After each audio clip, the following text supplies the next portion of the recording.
ဒီကနေ့ဗတ္တကဘာကနေနောက်ဆုတ်ပြန်ပြီးရေတွက်လိုက်လို့ရှင်ကဘာတသိန်းအဲ့ဒီကဘာတသိန်းမှာဘုဒ္ဓမုဒ္ဒရာဆိုတဲ့မြတ်စွာဘုရားပွင့်တော်မူခဲ့တယ်ဘုဒ္ဓမုဒ္ဒရာမြတ်စွာဘုရားလက်ထက်မှာလူဘဝဖြစ်ရတော်လည်းပဲဒီဓမ္မဒိဏအမျိုးသမီးအလောင်းလျာလေးဟာသူတစ်ပါးရဲ့ကိစ္စဝိစ္စတွေကိုဆောင်ရွက်လုပ်ကင်ပေးရတဲ့အလုသမားဘဝဖြစ်ရတယ်ပစ္စည်းဥစ္စာမရှိသည့်အတွက်ကြောင့်အိတ်တဲ့အိမ်မှာအလုပ်ကိစ္စများကိုလုပ်ကင်ပြီးတော့နေရတယ်သို့တော်လည်းပဲသူ့မှာဉာဏ်ပညာထက်မြက်ခြင်းဆိုတဲ့အရည်အသွေးနဲ့ကိုချင်းတရားကောင်းမွန်ခြင်းဆိုတဲ့အရည်အသွေးနှစ်ခုသူ့မှာရှိတာတွေ့ရတယ်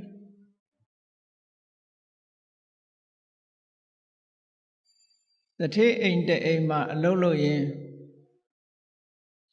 ထိုခေတ်ထိုကာလတုန်းကရေချိုးဖို့တို့သုံးဖို့တို့ဆိုတာမြစ်ကိုသွားပြီးတော့ရေခတ်ကြရတယ်ဒီနေ့တော့သူ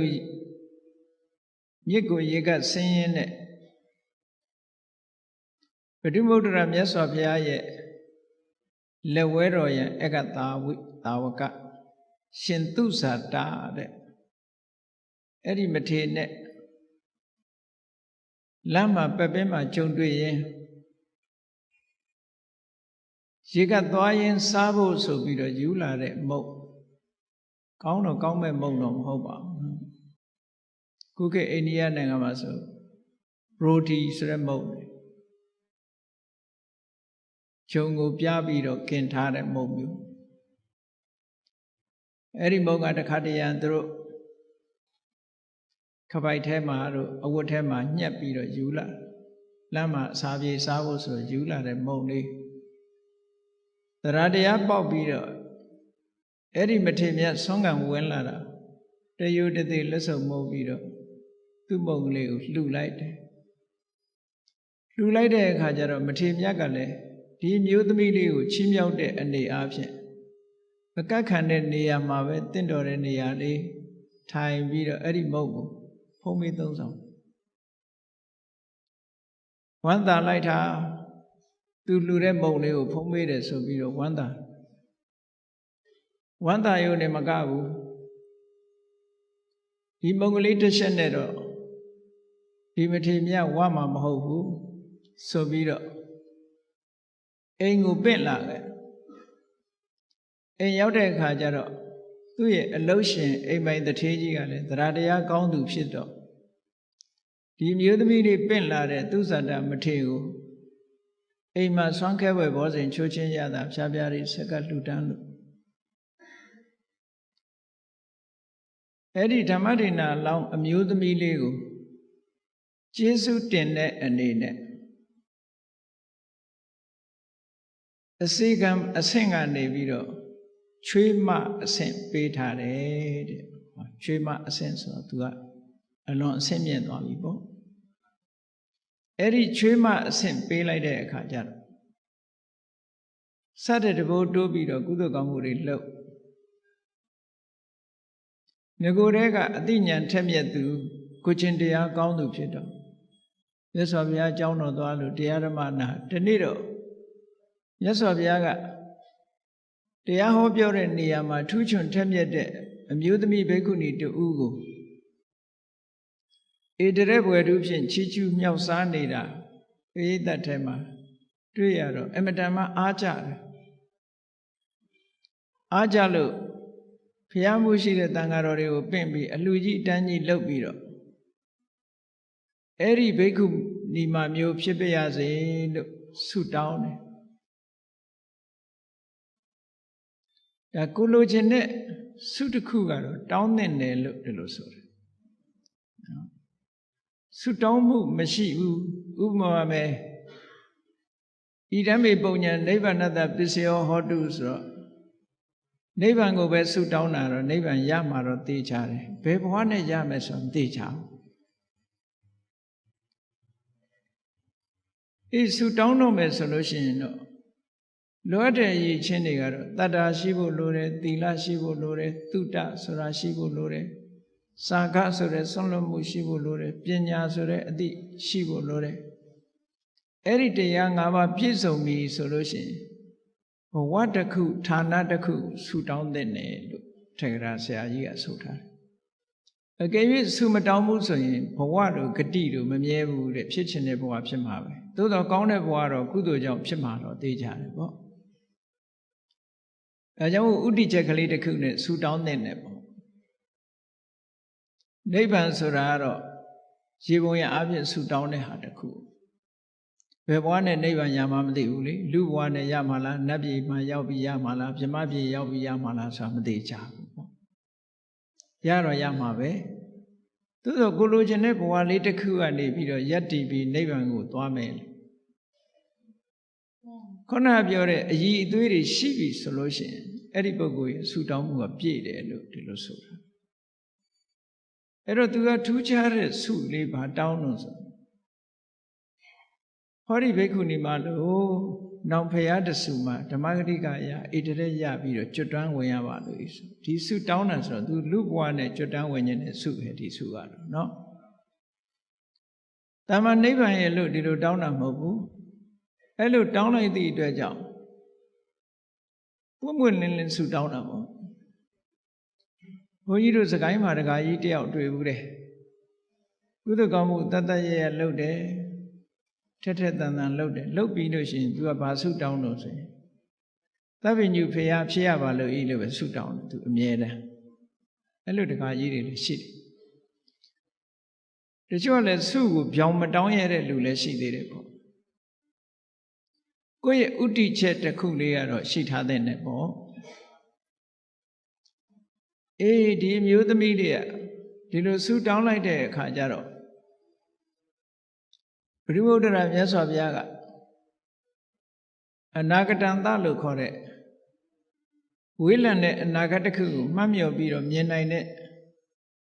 အဘိညာဉ်ဉာဏ်နဲ့ချိလိုက်တဲ့အခါကျတော့ဒီကနေ့လုပ်တဲ့ကုသိုလ်ရဲ့အရှိန်အဝါဒီကနေ့လုပ်တဲ့စေတနာစွမ်းအားတွေစုပန်မှုတွေဟာဘယ်အထိအောက်ရောက်သွားနိုင်တယ်လဲဆိုတာကို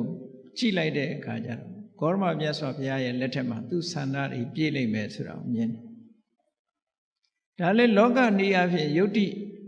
ရှာပြီးတော့ကြည့်မယ်ဆိုလို့ရှိရင်မရောက်သေးတဲ့ဟာကိုကြွတင်ပြောလို့ရလားလို့ဆိုရတာရှိတာပေါ့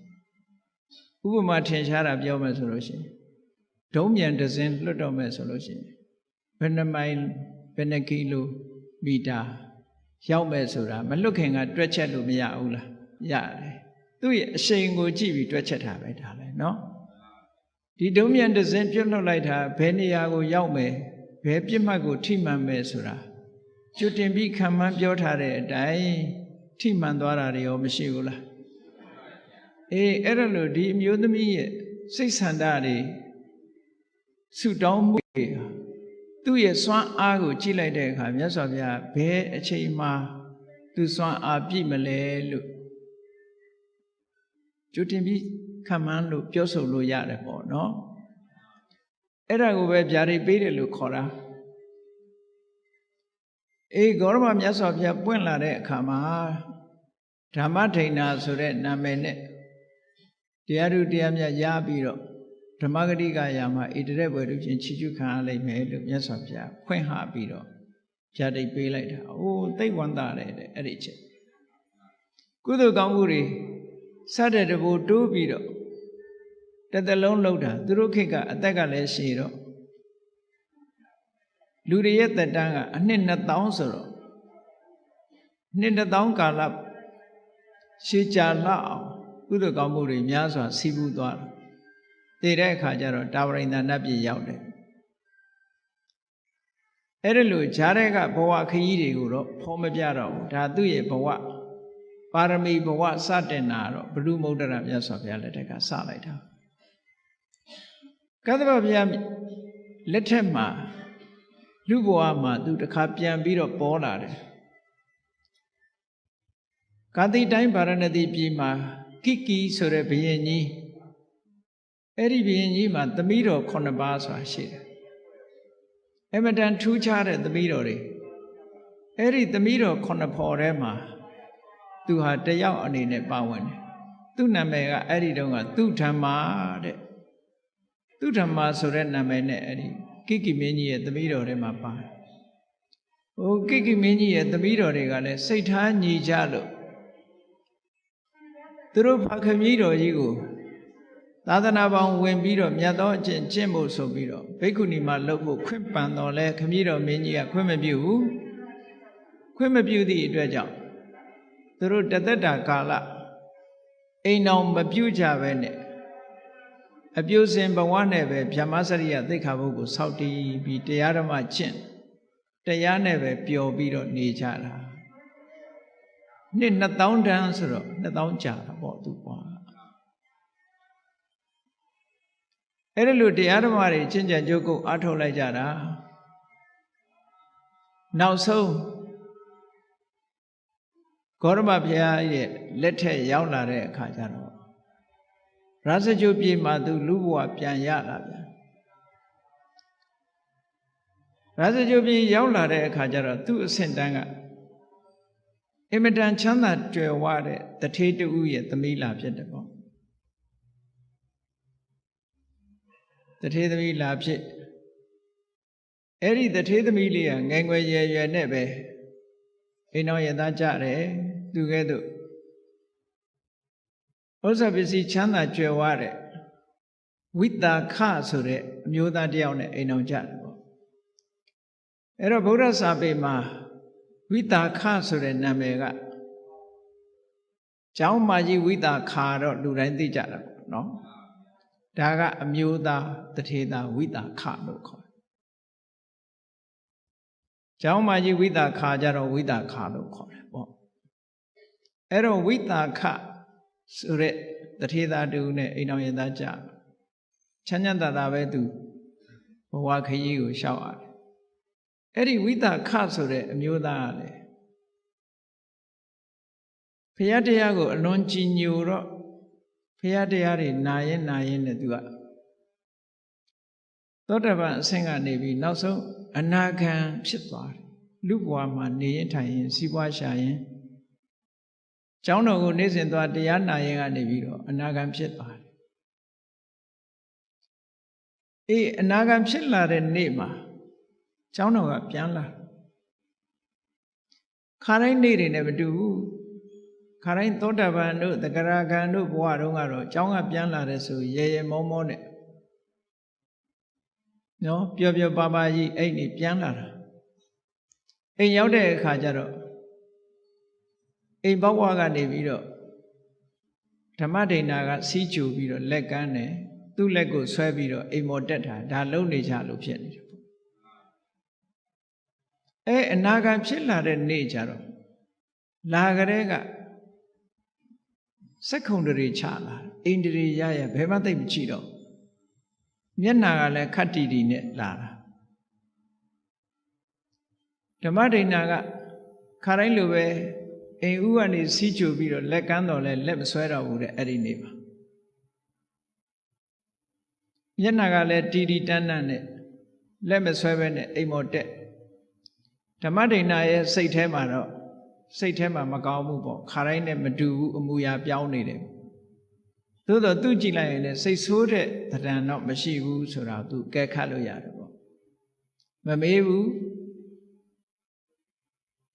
နောက်တည့်ထမင်းစားတဲ့အချိန်ထိအောင်ထမင်းစားတဲ့အခါကျတော့ခါတိုင်းဆိုလို့ရှိရင်ဖွဲဖွဲရရစကားစမြည်တွေပြောလို့ထမင်းစားရင်းနဲ့ဘယ်ဟင်းကကောင်းတယ်ဘယ်ဟာမကောင်းဘူးနဲ့စသဖြင့်ကောင်းလို့ရရလေးတွေအရသာရှိတယ်မရှိတာတွေပြောပြီးတော့စားလေးရှိတယ်အဲ့ဒီနေ့ကျတော့ဘုန်းကြီးတစ်ပါးဆုံးဖုံးပေးနေတယ်လို့ဘာမှမပြောတော့ငြိမ်ကြွေးတာနဲ့ပဲစားဘာမှမပြောမပြောရင်လည်းမဟုတ်ဘူးစားတော့ပြီးတာနဲ့တပြိုင်နက်လက်ဆေးပြီးတော့ထသွားတယ်အဲ့ဒီမှာလဲဓမ္မဒိဏအကဲခတ်စိတ်မကောင်းဖြစ်တယ်စကားစမြည်အေးအေးသာသာပြောတဲ့အခါကျတော့ ဓမ္မဒိဏနဲ့နှစ်ယောက်တည်းအေးသက်သက်သာထိုင်ရင်စကားပြောတဲ့အခါကျဘာပြောတော့ဆိုရင်ဒီကနေ့ကစပြီးတော့အိတ်စီးပွားရေးတွေငါမစီမံတော့ဘူးမဲမဲစီမံတော့ရှိသမျှငွေကြေးဥစ္စာဓနတွေကိုလည်းမင်းကိုအကုန်လွှဲတယ်ဆိုတဲ့စကားပြောလာတယ်ပေါ့အနာဂံပုဂ္ဂိုလ်များကကာမအာယုန်တွေနဲ့ပတ်သက်လာလို့ရှိရင်သူတို့မှခံစားလို့တဲ့စိတ်လုံးဝမရှိတော့ဘူးအဲ့ဒီစကားပြောလာတော့ဓမ္မဒိဏကသူအကဲခတ်တယ်ငါပေါ်စိတ်ဆိုးတာတို့မကျေနပ်တာတို့မရှိတာတော့သိကြတယ်ပေါ့လူတယောက်ဟာမကျေနပ်ဘူးစိတ်ဆိုးတယ်ဆိုရင်သူပစ္စည်းတွေလွှဲမှာမဟုတ်ဘူးသူများပေးပြခြင်းပေးပြမှာသူတော့ပေးမှာမဟုတ်ဘူးပေါ့နော်အခုတော့ပစ္စည်းဥစ္စာတွေကိုလွှဲတာထောက်တော့ငါပေါ်မကျေမနပ်ဖြစ်တာမဟုတ်ဘူးဘာဖြစ်လို့များဒီလိုလွှဲတယ်လဲသူကတော့ဘာလို့မှလဲဆိုတာကိုမေးမြန်းတဲ့အခါကျတော့ငါကတော့မင်းကြွေးသမျှနဲ့ပဲအေးအေးဆေးဆေးနေတော့မယ်အလုပ်ကိစ္စတွေအိမ်တော်မှုကိစ္စတွေငါတခုမှမလုပ်တော့ဘူးဘာဖြစ်လို့တုံးလို့ဆိုတော့ဒီကနေ့မြတ်စွာဘုရားရဲ့တရားကိုနာရတဲ့အခါကျသူ့တဏ္ဍမှာကာမရာဂနဲ့ဗျာပါဒလို့ဆိုတဲ့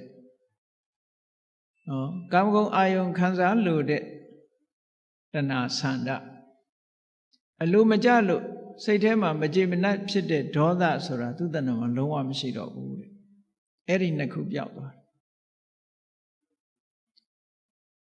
အဲ့ဒီလိုပွင့်ပွင့်လင်းလင်းပြောဆိုလိုက်တဲ့အခါကျတော့ဓမ္မဒိဏကလည်းစဉ်းစားတယ်နေပါဦးအခုလိုအမတန်ချမ်းသာကြွယ်ဝတဲ့ပစ္စည်းဥစ္စာတွေကိုစွန့်နိုင်လောက်အောင်စွန့်ရည်တတ္တိရှိတယ်ဆိုတဲ့တရားမျိုးသူတို့ရောသိခွင့်မရဘူးလားကျမတို့ရောသိခွင့်မရဘူးလားဆိုတော့သူကပြောတယ်ဟာအကုန်လုံးသိခွင့်ရပါတယ်တရားဆိုတာအမျိုးသားအမျိုးသမီးကြာမမရွေဘယ်သူပဲဖြစ်ဖြစ်တရားရဲ့အရသာခံစားသိရှိနိုင်ပါတယ်ဒီလိုဆိုရင်ကောင်းပြီတဲ့သူကလည်းအပြတ်ပဲနော်ရှင်အနှင်းတဲ့ပစ္စည်းတွေအိမ်တော်ရေးကိစ္စတွေကျွန်မတောင်းမယူဘူးဘိက္ခုနီဘဝပြောင်းတော့မယ်ပေါ့ဘိက္ခုနီဝတ်မယ်ဘဝလည်းဝမ်းမြောက်ဝမ်းသာခွင့်ပြုလိုက်တယ်သူကလည်းဗိမိတာရမင်းကြီးနဲ့အလွန်ရင်းနှီးတယ်ရင်းနှီးတော့ဗိမိတာရမင်းကြီးကအကုန်လုံးစီမံပေးတယ်စီမံပေးတော့ဘုရားကျောင်းတော်သွားပြီးတော့ဘိက္ခုနီဝတ်တယ်သူတို့ကတထေးတွေမြို့ရဲ့မျက်နှာဖုံးလို့ပြောမှာပေါ့ခုခေတ်လို့ဆိုဒါစကြိုပြေကမျက်နှာဖုံးတထေးကတော့တမျိုးလုံးဟာအုပ်အော်တောင်းလဲအမတန်ချမ်းသာအသက်လည်းငယ်ငယ်ရှိသေးတယ်ပစ္စည်းဥစ္စာတွေအကုန်စုပြီးတော့ခုခေတ်လို့ဆိုရင်သီလရှင်ဝတ်သွားတယ်ပေါ့နော်ဘိက္ခုနီမှာဝတ်သွားတယ်ဆိုတော့တအုပ်လုံးတမျိုးလုံးဟာအုံအုံကျက်ကျက်ထူးဆန်းတဲ့သတင်းတစ်ခုအနေနဲ့ပြောနေကြပတ်စံချမ်းသာတဲ့ပုဂ္ဂိုလ်ဆိုတော့လေလာတွေ့တဲ့ပုဂ္ဂိုလ်တွေကအများကြီးလေမိတ်ဆွေတွေဘိက္ခုနီဝတ်သွားတဲ့အခါလေဘိက္ခုနီမှာကြောင်းလာပြီးတော့တွေ့ကြတာမေးကြမြန်းကြလာပြီးတော့လှူကြတန်းကြနဲ့ဆိုတော့ငါဒီမှာနေလို့တော့မဖြစ်ဘူးဆိုပြီးတော့ဘယ်သူမှမသိတဲ့တောတနေရတောချောင်းတနေရသို့မဟုတ်တောရွာကကျောင်းအဲ့ဒီလိုကျောင်းဘက်ကိုထွက်သွားလိုက်တာထွက်သွားပြီးတော့အဲ့ဒီမှာတရားအထုတ်တယ်ကျိုးကျိုးဆဆနဲ့တရားအထုတ်လိုက်တာတလပြည့်တဲ့အခါကျတော့ရသကျုပ်ပြည်ပြန်ရောက်လာတယ်သူပြန်ရောက်လာတယ်ဆိုတဲ့သတင်းကိုဝိတာခသူ့ရဲ့ခင်မောဟောင်းအနာဂံဥပဒကရဲ့ကြားတော့သူစိတ်ထဲမှာတမျိုးဖြစ်သွားတယ်နေစမ်းမအောင်တရားအထုတ်မယ်ဆိုပြီးတော့ခုခေတ်လို့ဆိုရင်ရိတ်တာသွားတယ်ပေါ့နော်ရိတ်တာဝင်တာတလပဲရှိသေးတယ်ပေါ့တရားအထုတ်မယ်ဆိုပြီးတော့သွားတာအခုတလပဲရှိသေးတယ်ပြန်ရောက်လာ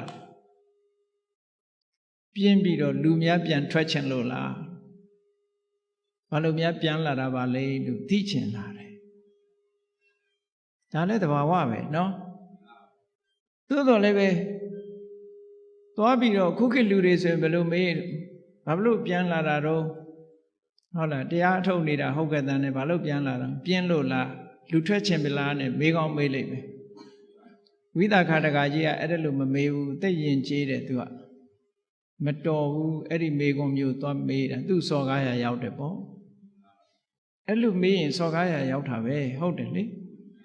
ပြင်းသလားလို့ဆိုလို့ရှိရင်ဒါလူပြင်းဆိုတဲ့အဓိပ္ပာယ်မျိုးကဲ့ရတာတပိုင်းပါနေသေးတယ်ဟုတ်ကဲ့လားလူထွက်ချင်လို့လားဆိုလဲသူ့ကိုထင်သေးတဲ့သဘောပါနေတယ်လေအဲ့ဒါကြောင့်မို့လို့အဲ့ဒီမေကွန်မျိုးကိုရှောင်တယ်သူကမမေးဘူးသွားပြီးတော့တွေ့တယ်တယုတသိတလိတစားဓမ္မဒိဏထေရီမောက်သွားတွေ့ပြီးတော့သူအခက်အခက်ကြည့်တဲ့အခါကျတော့အင်ပြင်းတဲ့ပုံစံတော့မရှိဘူးတရားထုတရားမြတ်ရလာပုံရတယ်ပေါ့သို့တော်လည်းသူမေကွန်းနေမေးမယ်မေကွန်းနေမေးလိုက်တာဘယ်လောက်မေးတုံးဆိုရင်မေကွန်းပေါင်း90ကျော်တယ်သူမေးတာအဲ့ဒီသူမေးတဲ့မေကွန်းတွေကိုစာပေကျမ်းဂန်မှာမှတ်တမ်းတင်ထားတာစုလဝေထံလသုတ်ခေါ်တယ်မေကွန်းမေးလို့အဖြေရလာလို့ရှိရင်ကျေနပ်လို့ဆက်ပြီးတော့မေးလိုက်တာမေကွန်းပေါင်း52ခုသူမေးတာအဲ့ဒီ52ခုကိုဒီကနေ့အချင်းချုပ်ကလေးပြောအောင်ဒီဓမ္မမေကွန်းတွေက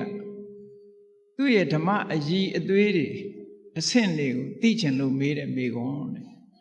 ခုနကလိုလူထွက်ချင်လို့လားပြင်းလို့ပြန်လာတာလားဆိုမေကွန်းကအမတန်မှမယင်ကျေးရာရောက်သည့်အတွက်ကြောင့်အဲ့ဒီမေကွန်းနဲ့မမေးဘူးသူအသိဉာဏ်ဟာဘယ်လောက်ထိအောင်ဓမ္မအသိဉာဏ်ဘယ်လောက်ရှိပြီးတော့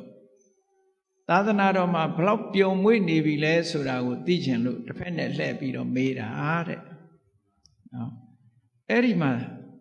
ပထမဆုံးသူမေးတာကသောတပန်ပုဂ္ဂိုလ်တွေဖြေရမယ့်မေခွန်းမျိုးကိုမေးတာသောတပန်ဖြစ်ပြီလားမဖြစ်သေးဘူးလားစမ်းကြည့်တဲ့သဘောနော်ပထမဆုံးမေးလိုက်တယ်အရှင်မမြတ်စွာဘုရားကသက်ကာယနဲ့သုံးနှုံးပြီးဟောကြားထားတာတွေရှိတယ်တဲ့ဘာကိုသက်ကာယခေါ်တာလဲဒီမေခွန်းလေးကိုမေးတယ်ပထမဆုံးအဲ့ဒီမှာဓမ္မဒိဏထေရီမကလည်းမဆိုင်မတွပဲဥဒကဝိသခာသက်ကာယဆိုတာတဏှာဒိဋ္ဌိတွေရဲ့ဆွဲလန်းရာတဏှာအမြင်နဲ့ချင်းကပ်တဲ့ဒိဋ္ဌိအမြင်နဲ့ချင်းကပ်ပြီးတော့ဆွဲလန်းတဲ့ခန္ဓာ၅ပါးကိုသက်ကာယခေါ်တာပါတဲ့ဒါသူအဖြစ်တွေနော်အဲ့တော့တရားတော်ပရိသတ်တွေလည်းဒါမှတ်ထားဖို့ပေါ့သက်ကာယဆိုတာတခြားဟာကိုခေါ်တာမဟုတ်ဘူးတဏှာရဲ့အာယုံဒိဋ္ဌိရဲ့အာယုံဆွဲလန်းရာဖြစ်တဲ့ခန္ဓာ၅ပါးတဲ့ရူပခန္ဓာရူပုပါဒာနဲ့ခန္ဓာဝေဒနုပါဒာနဲ့ခန္ဓာသင်္ညုပါဒာနဲ့ခန္ဓာသင်္ခါရုပါဒာနဲ့ခန္ဓာဝိညာဏုပါဒာနဲ့ခန္ဓာလို့ခေါ်တယ်တဏှာရဲ့အာယုံဒိဋ္ဌိရဲ့အာယုံဖြစ်တဲ့ခန္ဓာ၅ပါးအဲ့ဒီခန္ဓာ၅ပါးကိုသက်ကာယလို့ခေါ်တယ်လို့ဆိုသူသက်ကာယတော့သူရှင်းရှင်းသိသားပဲဆိုပြီးတော့ဆက်မေးတယ်အဲ့ဒါနဲ့ပတ်သက်ဒါဖြင့်ရှင်မရေတဲ့သက်ကာယသမုဒယသက်ကာယဖြစ်ကြောင်းတရားဆိုတာကဘာကိုပြောတာတော့ဓမ္မဒိဏဖြေတယ်ဓမ္မစကြာတဲ့အတိုင်းပဲယာယံတဏပောနုဘဝိကနန္ဒီရာဂသဟကတာတတ္တရဘိနန္တိနိတေယထိတံကာမတဏဘဝတဏဝိဘဝတဏဘဝတစ်ခုကိုဖြစ်စေတတ်တယ်ဘဝတစ်ခုကိုထုတ်လုပ်ပြီးတော့နှစ်သက်မှုဆွဲလန်းမှုနဲ့အတူတကွဖြစ်ပြီးဘယ်အာယုံပဲဖြစ်ဖြစ်တွေ့ရာကိုကြိုက်နှစ်သက်တတ်တဲ့တဏှာကိုပဲသက်ကာယသမုဒယဟောဒီသက်ကာယဆိုတဲ့ခန္ဓာ၅ပါးကိုထပ်တလဲလဲဖြစ်နေအောင်လုပ်တဲ့တရားဆိုတာတခြားမဟုတ်ပါဘူးတဲ့တဏှာကိုပြောတာပါတဲ့အဲ့ဒီတဏှာဟာကာမတဏှာဘဝတဏှာဝိဘဝတဏှာလို့၃မျိုးခွဲထားတာကာမတဏှာဆိုတာကာမဂုဏ်အာယုန်တွေနဲ့ပတ်သက်ပြီးတော့လိုချင်တတ်မဲ့တာဘဝတဏှာဆိုတာကာမဂုဏ်အာယုန်ဒီအပေါ်မှာမှားယွင်းတဲ့အမြင်ကလေးနဲ့ထာဝရမြဲတဲ့အရာလို့ထင်မှတ်ပြီးတော့တွေ့တာဘဝတဏှာဝိဘဝတဏှာဆိုတာအဲ့ဒီကာမဂုဏ်အာယုန်တွေကိုပဲတဘဝတစ်ခါပဲပြီးရင်ပြတ်တာပဲလို့ဆိုတဲ့အတွေးဥစ္စေရဒိဋ္ဌိအတွေးနဲ့တွေ့တာတဏှာနဲ့ဒိဋ္ဌိဟာအဓိကဖြစ်တာဟုတ်ဒါကြောင့်မလို့အဲ့ဒီတဏှာ၃မျိုး တတ္တဒိဋ္ဌိနဲ့ရှင်တွဲလာတဲ့တဏှာကဘဝတဏှာဥစ္စေတဒိဋ္ဌိနဲ့ရှင်တွဲလာတဲ့တဏှာကဝိဘဝတဏှာအဲ့ဒီဝိဘဝဆိုတာလဲတဏှာပဲတဏှာတစ်မျိုးပဲထာဝရဖြစ်ချင်းနေတာတန်တရားဝတ်ထဲမှာထာဝရဖြစ်ချင်းနေတာဘဝတဏှာအေးဘဝဆိုတာပြီးတာပဲဆိုတာကဝိဘဝတဏှာပေါ့ပြတ်သွားတာကိုသဘောကျတာဝိဘဝတဏှာအဲ့ဒီတဏှာ၃မျိုးဟာသက္ကာယဆိုတဲ့ဥပါဒณะခန္ဓာကိုဖြစ်စေတတ်တဲ့တရားပါလို့ဒီလိုဖြေတော့ဒီအဖြေလည်းမှန်သွားတယ်ကျင့်တတ်တယ်တတ္တိယမေခွန်းတစ်ခုဆက်မေးတယ်သက္ကာယនិရောဓအဲ့ဒီဥပါဒณะခန္ဓာကြီးရဲ့ချုပ်ငြိမ်းသွားတာအစင်ထာဝရငြိမ်းသွားတဲ့နေရာကဘာလဲလို့ဆိုတော့အစင်ထာဝရချုပ်ငြိမ်းတာဘာလဲလို့ဆိုရင်တဏှာချုပ်ငြိမ်းမှသက္ကာယအချုပ်ငြိမ်းမှဖြစ်တယ်မြတ်စွာဘုရားဓမ္မစကြာမှာဟောတဲ့အတိုင်းယောတတ္တယေဝတဏှာယအတေတဝိရာဂនិရောဓောစာခောပฏิနိဒ္ဒေကောမုဒ္ဒိအနာလယောဒါကအကြောင်းဘက်ကဖြေတာနော်အကြောင်းဘက်ကဖြေတာအကယ်၍အကြောင်းဘက်ကမဖြေဘဲနဲ့ဆိုရင်အကြောင်းမချုပ်ဘဲနဲ့အကျိုးရတယ်ဆိုတဲ့အဓိပ္ပာယ်မျိုးပေါက်သွားတယ်မြတ်စွာဘုရားကဒီသက္ကာယនិရောဓဆိုတာနိဗ္ဗာန်ကိုပဲပြောတာသို့တော့ထိုနိဗ္ဗာန်ဆိုတာကိုဘာချုပ်မှရတာတုံးဆိုသက္ကာယသမုဒယလို့ခေါ်တဲ့တဏှာချုပ်ငြိမ်းမှရနိုင်တယ်အကြောင်းဖြတ်မှအကျိုးရမယ်ဟုတ်ကလားဒါကြောင့်မို့သက္ကာယនិရောဓဆိုတဲ့ဒီဥပါဒณะခန္ဓာကြီးလုံးဝချုပ်ငြိမ်းသွားတယ်ဆိုတော့ဥပါဒณะခန္ဓာကြီးကိုထုတ်လုပ်နေတဲ့တဏှာချုပ်ငြိမ်းမှသာလင်သူကချုပ်ငြိမ်းမှာဟုတ်အကြောင်းရှိနေသေးတယ်များဒီအကျိုးကဆက်နေဦးမှာဒါကြောင့်မို့အဲ့ဒီသက္ကာယကိုထုတ်လုပ်နေတဲ့တဏှာရဲ့လုံးဝအပြည့်သက်ချုပ်ငြိမ်းသွားတာကိုသက္ကာယនិရောဓလို့ခေါ်ပါတယ်ဟောဒီအဖြေလည်းပဲလုံးဝမှန်နေတယ်ဟောနောက်ဆက်ပြီးတော့မေးတယ်ဒါဖြင့်အဲ့ဒီလိုလုံးဝချုပ်ငြိမ်းသွားအောင်ဘာကျင့်ရမှာလဲအကျင့်မှာမေးတာဘာကျင့်ရမှာမကျင့်မဲနဲ့တော့ဘာမှရလာမှာမဟုတ်ဘူးအဲ့ဒီတော့ကျင့်ရမယ်ဆိုတာတခြားမဟုတ်ပါဘူးတဲ့မြင့်မြတ်တဲ့အင်္ဂါ၈ပါးနဲ့ပြည့်စုံတဲ့မဂ်ခင်၈ပါးအကျင့်တရားကိုပဲကျင့်ရမှာပါသစ္စာ၄ပါးကိုမေးဖြေတဲ့သဘောပဲဒီမေးဖြေတွေကဘယ်ပုဂ္ဂိုလ်တွေမှရှင်းရှင်းလင်းလင်းဖြေနိုင်တော့ဆိုသောတပန်ဖြစ်တဲ့ပုဂ္ဂိုလ်မှရှင်းရှင်းလင်းလင်းဖြေနိုင်တာဟုတ်ကျန်တဲ့ပုဂ္ဂိုလ်တွေကစာပေရသိထားလို့ရှိရင်စာရဖြေကောင်းဖြေလိမ့်မယ်သောတပန်ပုဂ္ဂိုလ်ကြတော့သူ့ဉာဏ်နဲ့သိတဲ့အသိရှင်းရှင်းလင်းလင်းမြင်နေတာဒီတိုင်းပဲဆိုတာကိုရှင်းပြီဒီမေကွန်းလေးခုကဝိသကသထေကြီးကဓမ္မဒိဏဟာသောတပန်များဖြစ်ပြီလားတရားထုတရားမြတ်ရပြီလားဆိုတဲ့မမေးပဲနဲ့သိရမယ်မေကွန်းကိုမေးလိုက်တာပဲဒါကောင်းပြီဒီမေကွန်းတွေကိုသူဖြေလိုက်တာခြေနှက်သွားအဖြေကမှန်သွားပြီအေးသောတပန်အဆင့်ဓမ္မဉာဏ်တော့ရနေပြီပဲစိတ်ထဲမှာအေးချမ်းသွားတယ်ငါဆက်ပြီးတော့မေးတော့ဆိုရင်ခုနကပြောခဲ့တဲ့ဥပါဒါနဲ့ခန္ဓာဆိုတဲ့သူ့အဖြေထဲမှာပါတဲ့စကားလေးကိုကောက်ပြီးတော့မေးတယ်နေပါအောင်ရှင်မာတဲ့ဥပါဒါနဥပါဒံဆိုတာနဲ့ဥပါဒါနဲ့ခန္ဓာဆိုတာတူလားတဲ့တခြားစီလားဥပါဒံကိုပဲဥပါဒနဲ့ခန္ဓာခေါ်တာလားသို့မဟုတ်ဥပါဒံဆိုတာဥပါဒနဲ့ခန္ဓာကတခြားလားတဲ့ဟောဒီမေကုန်းကိုကောက်မေးလိုက်တော့ဓမ္မဒိဏကမဆိုင်မတော့ပဲဖြေလိုက်တယ်ဥပါဒံကိုဥပါဒနဲ့ခန္ဓာခေါ်တာမဟုတ်ပါဘူးတဲ့အဲ့ဒီဥပါဒံဟာဥပါဒနဲ့ခန္ဓာကတခြားလည်းမဟုတ်ပါဘူးတဲ့အဲ့ဒီဥပါဒနဲ့ခန္ဓာအပေါ်မှာဆွဲလန်းနေတဲ့သန္တာရာဂကိုသာလျှင်ဥပါဒံလို့ခေါ်တာပါသူဖြေတဲ့အဖြေလေးနော်ဥပါဒံကိုဥပါဒနဲ့ခန္ဓာခေါ်တာမဟုတ်ဘူးဥပါဒနဲ့ခန္ဓာမှဥပါဒံကတခြားလည်းမဟုတ်ဘူးအဲ့ဒီဥပါဒနဲ့ခန္ဓာကိုဆွဲလန်းနေတဲ့သန္တာရာဂတဏှာလေးကိုပဲဥပါဒံလို့ခေါ်ပါတယ်လို့ဒီနေရာမှာဒိဋ္ဌိကိုမဖြေဘူးတဏှာတစ်ခုတည်းကိုဖြေတယ်ဆိုတာသတိထားဖို့ပေါ့နော် အဲ့ဒါလို့ဖြေလိုက်တယ်ဖြေလိုက်တဲ့အခါကျတော့ကြည့်တဏှာနဲ့ပတ်သက်တဲ့အဖြေကြတော့ဒီအဆင့်ကြတော့သူကသောတပန်အဆင့်နဲ့မကတော့ဘူးပေါ့တဂရကအဆင့်မျိုးထိအောင်ရောက်လာတဲ့သဘောရှိတယ်ပေါ့အဲ့ဒီမိဂုံးမျိုးအကဲခတ်လို့ရသွားတယ်နောက်ထပ်ဆက်ပြီးတော့မေးတယ်မကျေနပ်သေးဘူးတက္ကာယဒိဋ္ဌိဆိုတာနဲ့ပတ်သက်ပြီးတော့မေးခေါဏကတက္ကာယဆိုတာခန္ဓာ၅ပါးဥပါဒณะခန္ဓာ၅ပါးကိုခေါ်တယ်တက္ကာယဒိဋ္ဌိဆိုတာအဲ့ဒီတက္ကာယအပေါ်မှာဒိဋ္ဌိဆိုတဲ့မှားယွင်းတဲ့အမြင်ကဘယ်လိုဖြစ်လာတာတော့ဒီမေးခွန်းကိုမေးပြန်မေးတဲ့အခါကျတော့ဓမ္မဒိဋ္ဌာအဖြစ်တယ်အေးသူတော်ကောင်းတွေကိုမစိကပ်ရဘူးမစိကပ်ရသည့်အတွက်ကြောင့်သူတော်ကောင်းတရားကိုမနာရဘူးမနာရသည့်အတွက်ကြောင့်ကြာဘူးနာဝမရှိဘူးသူတော်ကောင်းတရားနဲ့ပတ်သက်ပြီးတော့လေ့ကျင့်သင်ကြားထားတာမရှိဘူးမရှိသည့်အတွက်ကြောင့်ဟောဒီခန္ဓာ၅ပါးကိုပဲအတ္တလို့ဒီလိုဆွဲလန်းသွားလို့ရှိရင်တက္ကာယဒိဋ္ဌိဖြစ်ပါတယ်အဲ့တော့တက္ကာယဒိဋ္ဌိဆိုတာဘာကြောင့်ဖြစ်တာတုံးလို့ဆိုတာသေချာစဉ်းစားကြည့်နော်သူတော်ကောင်းတရားကိုမနာရတာသူတော်ကောင်းတရားကိုကြားနာခွင့်မရတာရဲ့သူတော်ကောင်းက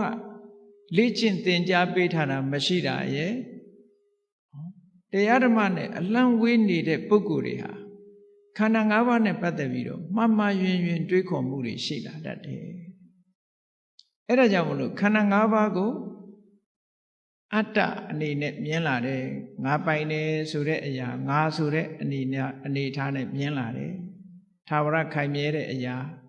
နော်အနှစ်သာရတစ်ခုအနေနဲ့မြင်လာတယ်အဲ့ဒီအနှစ်သာရ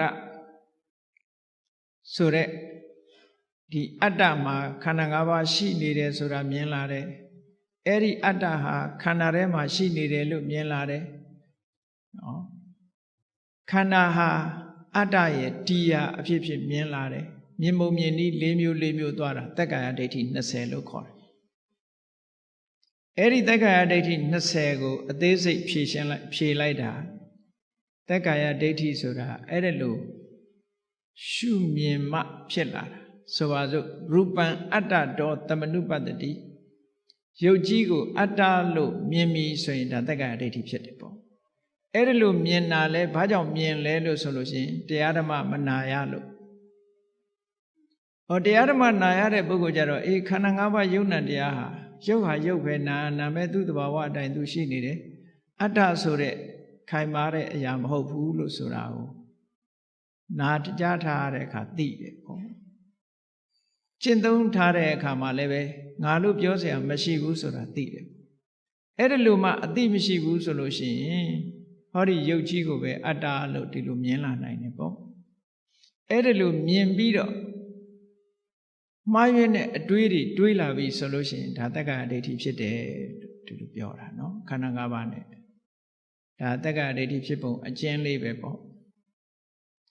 နောက်ဆက်ပြီးတော့မေးတယ်တက္ကာယဒိဋ္ဌိမဖြစ်ပုံကိုပြောပါအောင်လို့ဆိုတက္ကာယဒိဋ္ဌိမဖြစ်ဘူးဆိုတာတဲ့သူတော်ကောင်းတွေကိုစိကပ်လို့သူတော်ကောင်းတရားနာရတဲ့အခါမှာယုံနာမတပါငါလို့ပြောเสียမရှိဘူးခန္ဓာဟာခန္ဓာမြတာဖြစ်တယ်သဘာဝတရားတက်တက်မြတာဖြစ်တယ်အတ္တဆိုတဲ့သာဝရခိုင်မာတဲ့အရာမဟုတ်ဘူးလို့မြတ်စွာဘုရားဟောတဲ့တရားကိုနာရလို့လက်တွေ့ကျင့်သုံးရတဲ့အခါမှာခုနကပြောသလိုခန္ဓာ၅ပါးကိုအတ္တလို့မရှုတော့ဘူးတဲ့အဲ့ဒီလိုမရှုတော့သည့်အတွက်ကြောင့်တက္ကာယဒိဋ္ဌိမဖြစ်ပါဘူးဒီလိုဟောတယ်အဲ့တော့သူ့အဖြေတွေကအကုန်လုံးမှန်ကန်ပြီးတော့နေတယ်မေးခွန်းနေမေးလိုက်တာ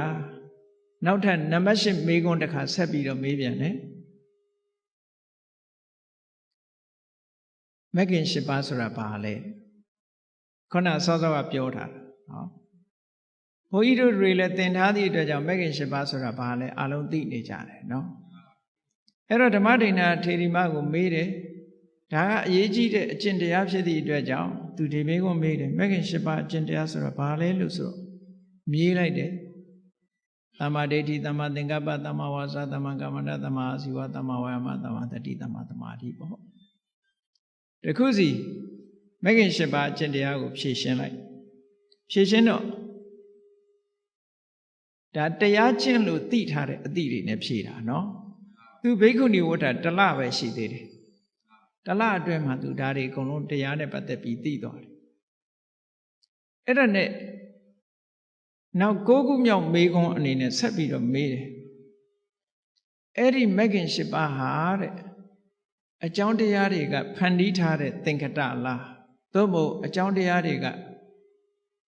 အကြောင်းတရားကင်းပြီးတော့ဖြစ်နေတဲ့အသင်္ခတလားဆိုတဲ့မေခွန်းမေးတယ်ဒါကပို့ပြီးတော့လေးနဲ့သွားတယ်ပေါ့သင်္ခတလားအသင်္ခတလား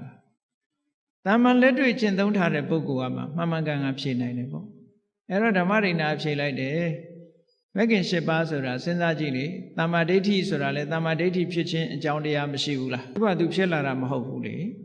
တမ္မာသင်္ကပ္ပဆိုတာလေသူဆိုင်ရာအကြောင်းတရားရှိတယ်တမ္မာဝါစာတမ္မာကမ္မန္တတမ္မာအာဇီဝတို့မှာလည်းဆိုင်ရာအကြောင်းတရားတွေရှိတယ်တမ္မာဝါယာမတမ္မာတတိတမ္မာသမာဓိတို့မှာလည်းဆိုင်ရာအကြောင်းတရားတွေရှိဆိုင်ရာအကြောင်းတရားတွေကထုတ်လုပ်ထားတဲ့အရာဖြစ်သောကြောင့်သင်္ကတပါလို့သူကဖြေလိုက်တယ်ဒီအဖြေဟာလည်းပဲမှန်ကန်ပြီးတော့သွားပြန်တယ်ပေါ့အဲ့ဒါနဲ့ဆက်ပြီးတော့မေးတယ်မဂ္ဂင်၈ပါးဟာတဲ့မဂ္ဂင်၈ပါးနဲ့ခန္ဓာ၃မျိုးကိုဖွဲ့စည်းတာလားသို့မဟုတ်ခန္ဓာ၃မျိုးနဲ့မဂ္ဂင်ကိုဖွဲ့စည်းတာလားဆိုတော့ဓမ္မဒိဏအဖြေခန္ဓာ၃မျိုးဆိုတာဒီနေရာသီလအစုသမာဓိအစုပညာအစုသီလခန္ဓာသမာဓိခန္ဓာပညာခန္ဓာဆိုတဲ့အစုမဂ္ဂင်၈ပါးနဲ့အဲ့ဒီအစု၃မျိုးကိုပြောတာလားသို့မဟုတ်အစု၃မျိုးနဲ့မဂ္ဂင်ကိုပြောတာလားလို့ဆိုတော့အစု၃မျိုးနဲ့မဂ္ဂင်ကိုပြောတာပါတဲ့အစု၃မျိုးကဘာတော့ဆိုလို့ရှိရင်သမ္မာဝါစာသမ္မာကမ္မန္တသမ္မာအာဇီဝဆိုတဲ့ဒီ၃ခုကသီလနဲ့ဆိုင်တဲ့အစုတစုသမ္မာဝါယာမသမ္မာတတိသမ္မာသမာဓိဒီ၃ခုကသမာဓိနဲ့ဆိုင်တဲ့အစု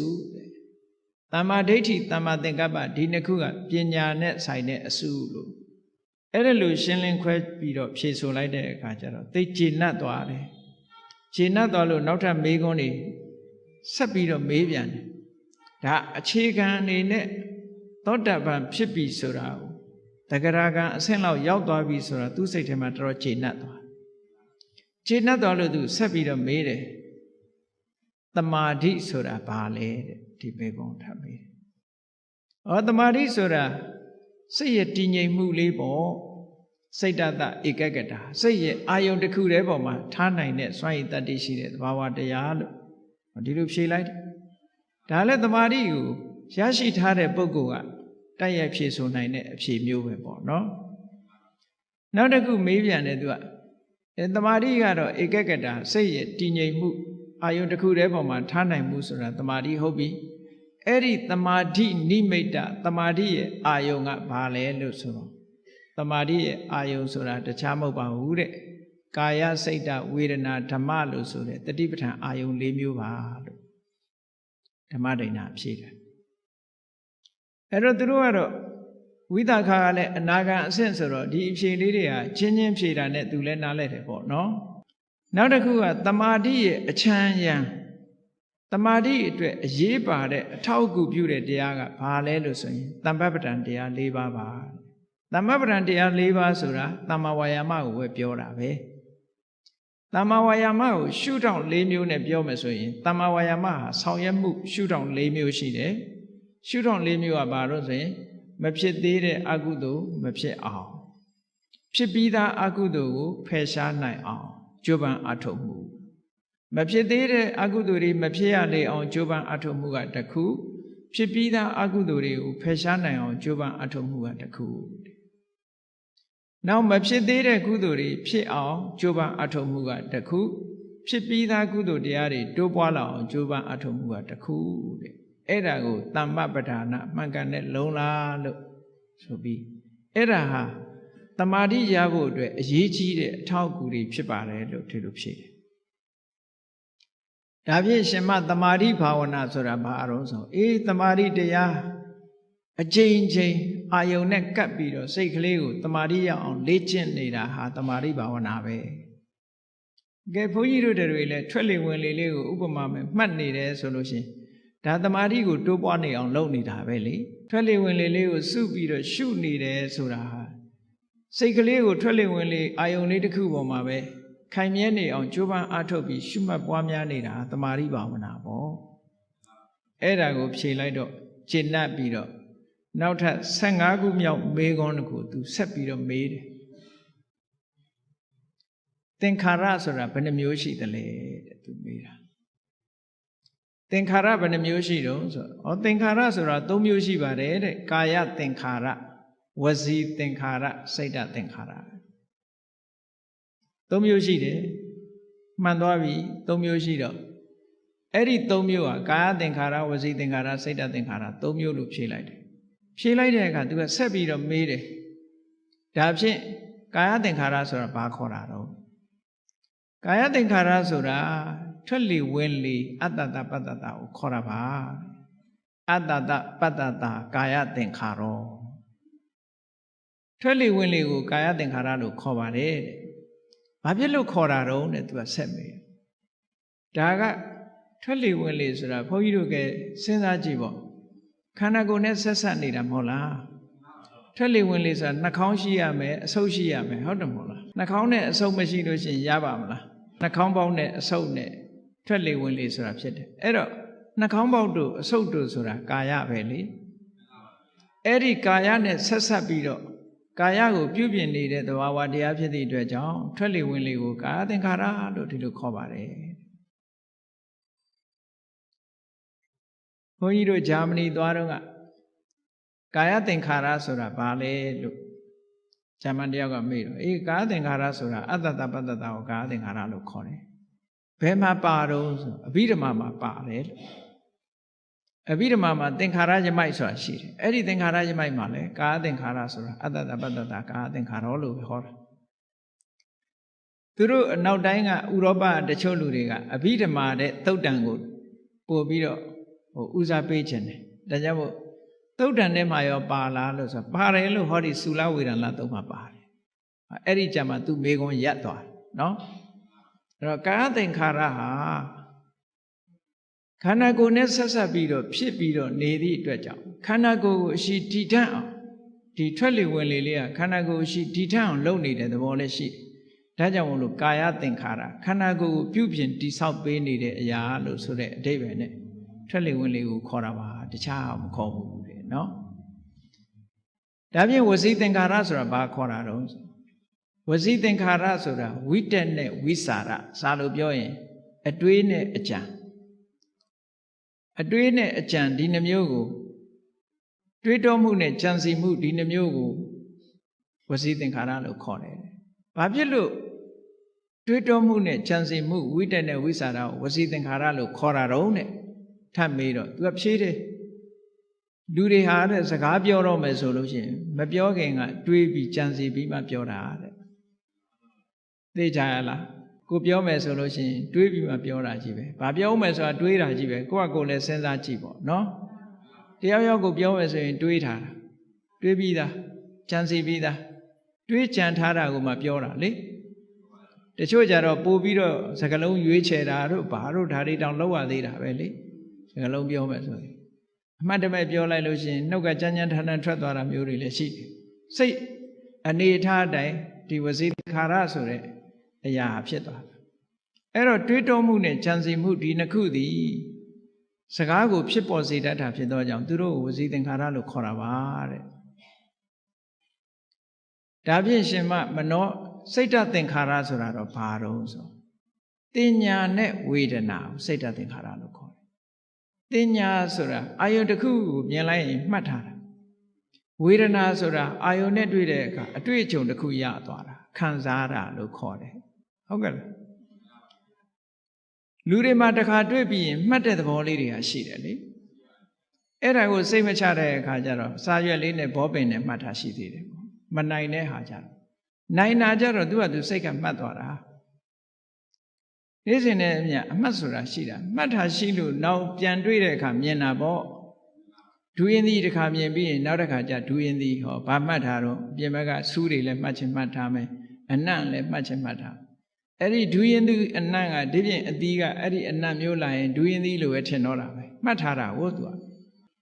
အဲ့ဒါကြောင့်မလို့တင်ညာတို့ဝေဒနာတို့စိတ်တသင်္ခါရ စိတ်နဲ့ဆက်ဆက်ပြီးတော့ဖြစ်ပေါ်လာတဲ့အရာတွေစိတ်နဲ့ဆက်ဆက်ပြီးတော့ဖြစ်တဲ့အရာတွေဖြစ်သောကြောင့်စိတ်တသင်္ခါရလို့ခေါ်ပါတယ်။ဟောဒီမေခွန်းတွေဟာအလုံးဓမ္မနဲ့ပတ်သက်တဲ့မေခွန်းတွေကိုဖြေသွားတယ်။သူမေးတယ်မှာနော်ဘာကြောင့်ဆိုတာကိုပါသူတခါတည်းဖြေတယ်နော်။ဘာကိုကာယသင်္ခါရခေါ်တယ်လဲဘာကြောင့်ခေါ်တယ်လဲမေခွန်းနှစ်ခု။ဘာကိုဝစီသင်္ခါရခေါ်တယ်လဲဘာကြောင့်ခေါ်တယ်လဲဘာကိုစိတ်တသင်္ခါရခေါ်တယ်လဲဘာကြောင့်ခေါ်တယ်လဲဆိုတာဒါအသေးစိတ်သူမေးသွားတာအလုံးမေးခွန်းပေါင်း20ပုဒ်ဖြစ်သွားပြီနော်သူမေးတာကဲအဲ့ဒါနဲ့ပတ်သက်ပြီးနောက်တိတ်အဆင့်တန်းမြင့်သွားပြီဒီအဆင့်တွေကဘာနဲ့ပတ်သက်လာတော့ဆိုလို့ရှိရင်ခုနကသောတာပန်တဂရဂံနေဖြေနိုင်တဲ့မေးခွန်းတွေကိုသူမေးသွားပြီးတော့အခုမေးတဲ့မေးခွန်းကြတော့အနာဂံတို့ယဟန္တာတို့ဖြစ်မှဖြေနိုင်တဲ့မေးခွန်းသူမေးတော့သူကတော့ယဟန္တာမဖြစ်သေးဘူးသူမေးတဲ့မေးခွန်းကအနာဂံအဆင့်မေးမဲ့မေးခွန်းပေါ့နော်ဝိသခတကကြီးကလည်းအမတန်ပါရတယ်သူကဓမ္မမေးခွန်းတွေကိုမြင့်လိုက်တာသူကကြည်သူကဆက်ပြီးတော့ဗာမေးတော့လို့ဆိုတော့22ခုမြောက်မေးခွန်းမှာသင်ညာဝေဒယိတအခုပြောတဲ့စိတ်တသင်္ခါရဆိုတာသင်ညာနဲ့ဝေဒနာကိုခေါ်တာဟုတ်အဲ့ဒီသင်ညာဝေဒနာတွေလုံးဝချုပ်သွားတဲ့နိရောဓသမဘတ်ကိုဘယ်လိုဝင်စားသလဲဝင်စားတယ်ဆိုတာဘယ်လိုလဲမေးတယ်နော်အားလုံးအသိစိတ်တွေအားလုံးချုပ်ငြိမ်းသွားတဲ့သမဘတ်အဲ့ဒီနိရောဓသမဘတ်ဆိုတာအနာဂံလည်းဖြစ်ရမယ်အနာဂံဖြစ်ရင်လည်းဇံရတဲ့ပုဂ္ဂိုလ်ဖြစ်ရမယ်နောက်ယဟန္တာတော်လည်းဖြစ်ရမယ်ဇံရတဲ့ပုဂ္ဂိုလ်တော်လည်းဖြစ်ရမယ်အနာဂံယဟန္တာနှစ်ပါးသာနှစ်မျိုးသာလည်းဝင်စားနိုင်တယ်ထိုအနာဂံယဟန္တာဟာလည်းပဲဇံရတဲ့ပုဂ္ဂိုလ်ဖြစ်ရမယ်ဘာဖြစ်လို့လဲဆိုရင်အသိစိတ်တစ်ခုစွမ်းအားတစ်ခုနဲ့ဖိပြီးတော့ချုပ်အောင်လုပ်ထားတယ်ရပ်တန့်ပေးတယ်ဆိုတာလွယ်တာမှမဟုတ်ပဲနဲ့ pause လုပ်တယ်လို့ပြောတာဟုတ်ကဲ့လားကက်ဆက်တွေပါတယ်ဖွင့်တဲ့အခါကျတော့ pause ဆိုတာလေးပါတယ်မဟုတ်လားခဏရပ်ထားတာအဲ့ဒီအသိစိတ်ကိုရပ်ထားဖို့ဆိုတာအမှန်တမ်းခဲနေတာလေဒီပြင်ဟာရပ်ထားလို့လွယ်ကောင်းလွယ်လိမ့်မယ်အသိစိတ်လေးကအမြဲပြေးနေတာလေ mental process ဆိုတာအဲ့ဒါကိုဘယ်လိုလုပ်ရပ်ဟောနိရောဓသမဘတ်ဒီဝင်စားပြီးခဏရပ်ထားတာ pause ကိုနှိပ်ထားသလိုပဲသူကရပ်သွားအသိစိတ်တွေရပ်သွားအောင်လုပ်တာနော်ခိတ္တရပ်တယ်အဲ့ဒီရပ်တဲ့နိစ္စနစ်ဟာသမထလည်းကျွမ်းကျင်ရမယ်ဝိပဿနာလည်းကျွမ်းကျင်ရမယ်အဆင့်ကလည်းကာမရာဂတို့ဗျာပါဒတို့ကင်းတဲ့ပုဂ္ဂိုလ်ဖြစ်ရမယ်ကိလေသာတွေကင်းတဲ့ပုဂ္ဂိုလ်ဖြစ်ရမယ်အဲ့ဒါတွေရှိနေသေးလို့ရှိရင်ရပ်လို့မရဘူးတဲ့အဲ့ဒီအဆင့်ရောက်မှဒါကိုရပ်ထားလို့ pause လုပ်လို့ရတယ်လို့ပြောတာနော်အဲ့ဒီမှာသူဝိသကရကကြီးကဓမ္မဒိဋ္ဌာဟာအနာဂံအဆင့်များရောက်ပလားသောတာပန်တဂရဂံဖြစ်တာတော့သေချာပြီသူအနာဂံအဆင့်များရောက်ပလားဆိုအနာဂံနေဖြေနိုင်တဲ့ဖြေရမယ့်မေခွန်းမျိုးသူမေးတာနိရောဓသမဘတ်ဆိုတာဘယ်လိုဝင်စားတာလဲဆိုဓမ္မဒိဋ္ဌာကဒီနေရာမှာသူကဘယ်လိုဝင်စားတယ်ဆိုတာကိုမပြောဘူး။ဘာပြောလိုက်တော့ဆိုရင်ဝင်စားပြီးတဲ့ပုဂ္ဂိုလ်အဆင့်ကိုပြောလိုက်တယ်။ဘယ်လိုပြောတော့ဆိုနိရောဓသမဘတ်ဝင်စားတဲ့ပုဂ္ဂိုလ်ဆိုတာတဲ့ငါနိရောဓသမဘတ်ဝင်စားမယ်ဆိုတဲ့အတွေးလည်းမရှိဘူး။ဝင်စားနေတယ်ဆိုတဲ့အတွေးလည်းမရှိဘူး။ဝင်စားခဲ့တယ်ဆိုတဲ့အတွေးလည်းမရှိဘူးဆိုစိတ်မရှိဘူးလို့ပြောလိုက်တာပဲဒါ။ဟုတ်ကဲ့လား။နိရောဓသမဘတ်ရောက်နေတဲ့ပုဂ္ဂိုလ်တယောက်ဟာငါဝင်စားမယ်ဆိုတာလည်းမရှိဘူးဝင်စားနေတယ်ဆိုတဲ့အတွေးလည်းမရှိဘူးဝင်စားခဲ့တယ်ဆိုတဲ့အတွေးလည်းမရှိဘူးဟောအဲ့ဒီပုဂ္ဂိုလ်အဲ့ဒါဟာနိရောဓသမဘတ်ဝင်စားနေတာပဲလို့ပြောဆိုလိုတာကအသိစိတ်တွေလုံးဝချုပ်သွားပြီလို့ပြောတာပေါ့နော်ကဲထပ်ပြီးတော့မေးတယ်ခုနကသင်္ခါရတွေနဲ့ဆက်ပြီးတော့နိရောဓသမဘတ်ဝင်စားလို့ရှိရင်တဲ့ကာယသင်္ခါရဝစီသင်္ခါရစိတ်တသင်္ခါရဒီသုံးမျိုးတည်းကဘယ်ဟာအရင်ချုပ်တာတော့တဲ့သူကမေးတယ်ဒါလည်းတရားနာပရိသတ်တွေစဉ်းစားကြည့်ပေါ့တရားထုတ်နေလို့ရှိရင်ကဲဝစီသင်္ခါရဆိုတာစကားပြောနေတာဟုတ်လားစိတ်တသင်္ခါရဆိုတာတွေးနေတာကာယသင်္ခါရဆိုတာအသက်ရှူနေတာဒါအချင်းချုပ်ကလေးဒီလိုမှတ်ကြည့်လိုက်နိရောဓသမဘတ်ဝင်စားနေတဲ့ပုဂ္ဂိုလ်ဟာဘယ်သင်္ခါရအရင်ချုပ်မလဲစဉ်းစားကြည့်ပေါ့ဘယ်ဟာအရင်ချုပ်မယ်ထင်စကားပြောတာအရင်မချုပ်ပေဘူးလား စကားပြောနေမယ်ဆိုရင်သူပဲនិရောဓသမဘာဝင်စားလို့ရမလဲအဲ့ဒါကြောင့်ဝစီသင်္ခါရကအရင်ချုပ်တယ်ပြီးတော့မှကာယသင်္ခါရချုပ်တယ်အသက်ရှူတာချုပ်တယ်ပြီးတဲ့အခါကျတော့မှအသိစိတ်လေးချုပ်တယ်ဟောအဲ့ဒီနံပါတ်စဉ်နဲ့သွားတယ်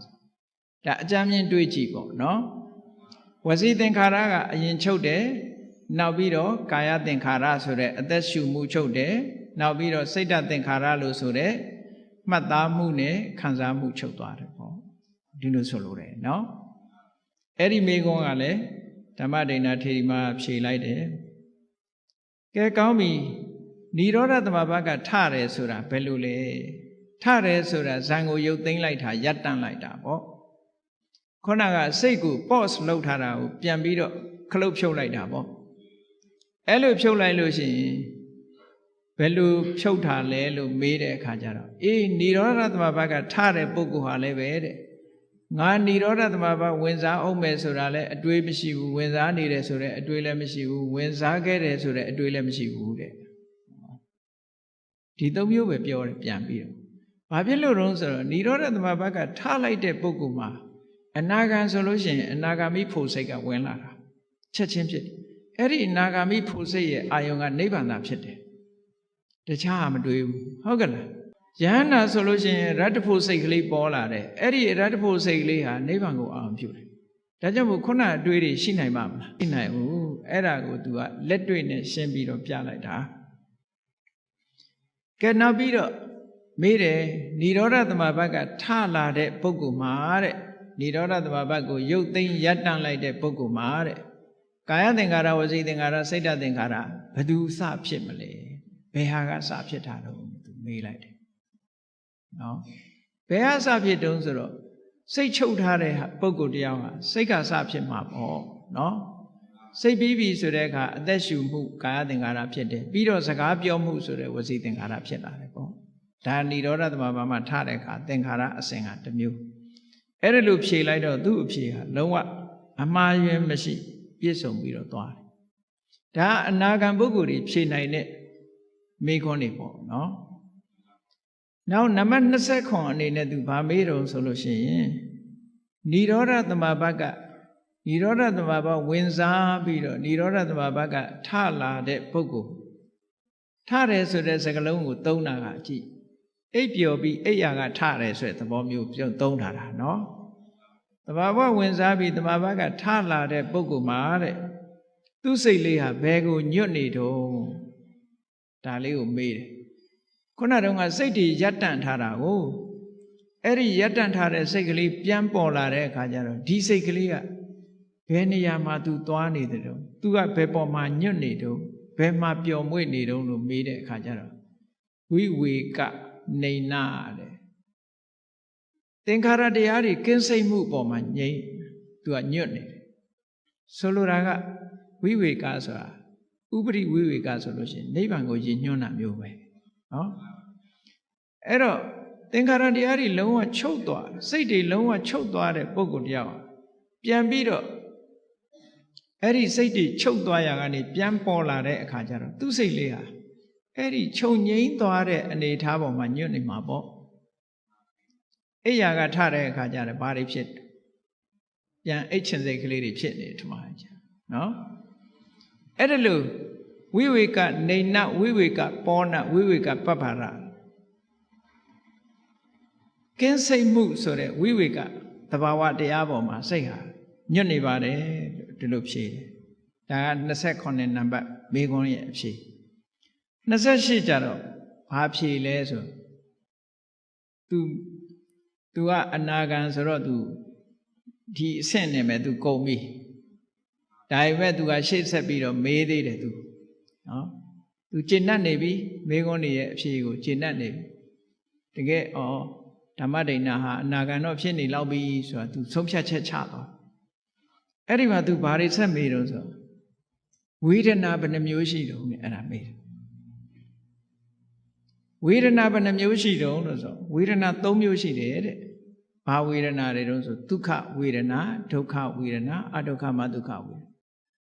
ဒုက္ခဝေဒနာဆိုတာကိုယ်ရောစိတ်ရောချမ်းသာမှုအစဉ်ပြေမှုဒုက္ခဝေဒနာဆိုတာကိုယ်ရောစိတ်ရောမချမ်းသာမှုအစဉ်မပြေမှု အဒုက္ခမဒုက္ခဝေဒနာဆိုတာအစဉ်ပြေတာလည်းမဟုတ်ဘူးအစဉ်မပြေတာလည်းမဟုတ်ဘူးဆင်းရဲတာလည်းမဟုတ်ဘူးချမ်းသာတာလည်းမဟုတ်ဘူးဆိုတဲ့ဝေဒနာအဲ့ဒီဝေဒနာ၃မျိုးတဲ့နော်အဲ့ဒီလိုပြောပြီးတော့ဒုက္ခဝေဒနာဆိုတာဘာလဲတဲ့ဒုက္ခဝေဒနာဆိုတာတဲ့ခန္ဓာကိုယ်မှာရုပ်ခန္ဓာမှာအစဉ်ပြေတာရဲ့စိတ်ထဲမှာအစဉ်ပြေနေတာရဲ့ဒါကိုဒုက္ခဝေဒနာလို့ခေါ်တယ်ဟုတ်ကလားနေရထိုင်ရခန္ဓာကိုယ်မှာရုပ်ခန္ဓာကိုယ်ကြီးမှာအစဉ်ပြေနေတယ်စိတ်ထဲမှာအစဉ်ပြေနေတယ်ဒါကိုဒုက္ခဝေဒနာခေါ်တာပဲဒုက္ခဝေဒနာဆိုတာဘာတော့ရုပ်မှာနန္တရားခန္ဓာကိုယ်ပေါ်မှာစိတ်ထဲမှာအစဉ်မပြေဖြစ်နေတာတင်းကျပ်နေတာခံစားနေရတာဒုက္ခဝေဒနာအဒုက္ခမဒုက္ခဝေဒနာဆိုတာအဲ့လိုခန္ဓာကိုယ်ပေါ်မှာရောစိတ်မှာရောကာယစိတ်ဓာတ်ပေါ်မှာအစဉ်ပြေတာလည်းမဟုတ်ဘူးအစဉ်မပြေတာလည်းမဟုတ်ဘူးလို့တခုစီရှင်းလင်းပြီးတော့ဖြေလိုက်တော့သူကျေနပ်သွားတယ်အဲ့ဒီအဖြေကိုလည်းအဲ့ဒီမှာဒုက္ခဝေဒနာထပ်ပြီးတော့မေးတယ်ဒုက္ခဝေဒနာဟာဘယ်အခါမှာဒုက္ခဖြစ်ပြီးဘယ်အခါမှာဒုက္ခဖြစ်တုံးတဲ့ဒီနော်ဒုက္ခဝေဒနာပါလို့ဆိုမှဘယ်အခါမှာဒုက္ခဖြစ်ပြီးဘယ်အခါမှာဒုက္ခဖြစ်တုံးဆိုတဲ့မေးခွန်းမေးထားတာနော်အဲ့ဒီမှာဒုက္ခဝေဒနာဆိုတာတဲ့ထိတိဒုက္ခသူရှိနေတဲ့အချိန်မှာချမ်းသာတယ်တဲ့ဝိပရိနာမဒုက္ခသူပျောက်သွားပြီပြောင်းလဲသွားပြီဆိုဆင်းရဲတယ်ဟုတ်တာပေါ့နော်လူတယောက်ပြောနေတဲ့အချိန်လေးပဲချမ်းသာတယ်လို့ပြောတာလေအဲ့ဒီပျော်ရွှင်မှုလေးပျက်စီးသွားတယ်ပျောက်သွားရင်ချမ်းသာပါအောင်မလားမချမ်းသာဘူးအဲ့ဒါကြောင့်မလို့ဒုက္ခဝေဒနာဆိုတာထိတိဒုက္ခရှိနေတုံးချမ်းသာတယ်ပျောက်သွားလို့ရှိရင်ဆင်းရဲတယ်ဒုက္ခဖြစ်သွားတယ်ပေါ့ဒါဖြင့်ဒုက္ခဝေဒနာကရောချမ်းသာတယ်ဆိုတာဘာလဲဆင်းရဲတယ်ဆိုတာလည်းပါဒုက္ခဝေဒနာမှာလည်းပဲချမ်းသာတာရှိသေးတယ်ဘယ်လိုရှိတာတော့ဆိုဒုက္ခဝေဒနာသည်ရှိနေတုံးတော့ဒုက္ခဝေဒနာပျောက်သွားပြီဆိုရင်ချမ်းသာမရဘူးလားဆိုပါစို့သွားကြိုက်တယ်ဆိုကြိုက်နေတဲ့အချိန်မှာဒုက္ခပဲဆေးလေးစားလိုက်လို့အဲ့ဒီကြိုက်နေတာလေးပျောက်သွားရင်ဒုက္ခဖြစ်သွားတာအဲ့ဒီသဘောကိုပြောတာနော်နောက်ဥပိ္ပခဝေဒနာရောတဲ့ဘယ်လိုလဲလို့ဥပိ္ပခဝေဒနာကြတော့သိလို့ရှိရင်ချမ်းသာတယ်တဲ့မသိလို့ရှိရင်ဆင်းရဲတယ်ဒီအဖြစ်မျိုးပြောတာညာနာဒုက္ခအညာနာဒုက္ခဥပိ္ပခဝေဒနာဆိုတာလူကသိခဲ့တယ်သိနိုင်ခဲ့တယ်အနုမာနညာနဲ့သာသိရတာချမ်းသာတာနဲ့ဆင်းရဲတာနှမျိုးသာသိတယ်ထိုချမ်းသာတာလည်းမဟုတ်ဆင်းရဲတာလည်းမဟုတ်ဘူးဈာခံစားမှုဆိုတာတတိမထားရင်လုံးဝသိနိုင်တယ်ဆိုတာမရှိဘူးဒါကြောင့်မို့သိရင်ချမ်းသာတယ်မသိလို့ရှိရင်မချမ်းသာဘူးလို့ဒီလိုဖြေလိုက်တယ်နော်သိမှချမ်းသာတယ်ကဲအဲ့ဒီမှာဆက်ပြီးတော့သူမေးတယ်ဒုက္ခဝေဒနာမှာဘာအနုတ္တယကိန်းတယ်လဲတဲ့နောက်တစ်ခုမေးကုန်ဘာအနုတ္တယကိန်းမလဲဒုက္ခဝေဒနာဆိုတာဘုန်းကြီးတို့တွေကိုယ့်ကိုစဉ်းစားကြည့်ပျော်ရွှင်စရာကျေနပ်စရာပေါ်လာတာနဲ့တပြိုင်နက်အဲ့ဒီပျော်ရွှင်မှုကျေနပ်ဖို့ပေါ်မှာတွေ့တာမှုလေးမရှိဘူးလားရှိတယ်တွေ့တာအဲ့တော့တွေ့တာတဲ့စိတ်ကလေးကဒါမျိုးလေးရရင်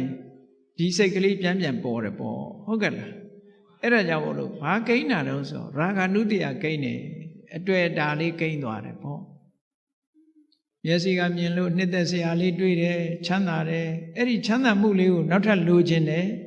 တွေ့တာမှုဆိုတဲ့ရာဂနုတ္တယလေးကိန်းသွားတယ်ဒုက္ခဝေဒနာကြတော့မုန်းတိတယ်မို့လားတချို့ကယောဂဝေဒနာဖြစ်ရင်ကိုယ့်ကိုယ်တောင်ပြန်ထူကြရိုက်ကြလုပ်သေးတယ်လေအ ਨੇ ဆုံးတော့သေလိုက်ပါတော့ဟဲ့ပြောတဲ့လူကရှိသေးတယ်ဟုတ်ကဲ့လားအဲ့ဒီတော့သူ့စိတ်ထဲမှာဘာဖြစ်နေတော့ဒုက္ခဝေဒနာကြုံတဲ့အခါမှာဘာဖြစ်နေတော့ဆိုရင်ဒေါသတွေဖြစ်မနေဘူးလားဒါကြောင့်မို့ဒုက္ခဝေဒနာပေါ်မှာပဋိက္ခဏုတ္တယကိန်းနေ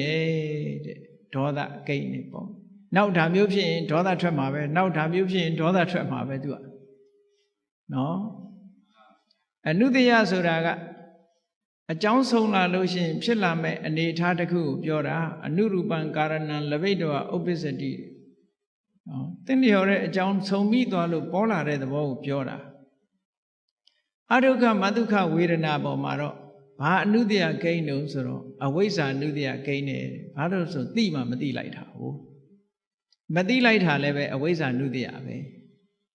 ဒါကြောင့်မို့လို့ကမ္မထမ်းရှုမှတ်တဲ့အခါမှာ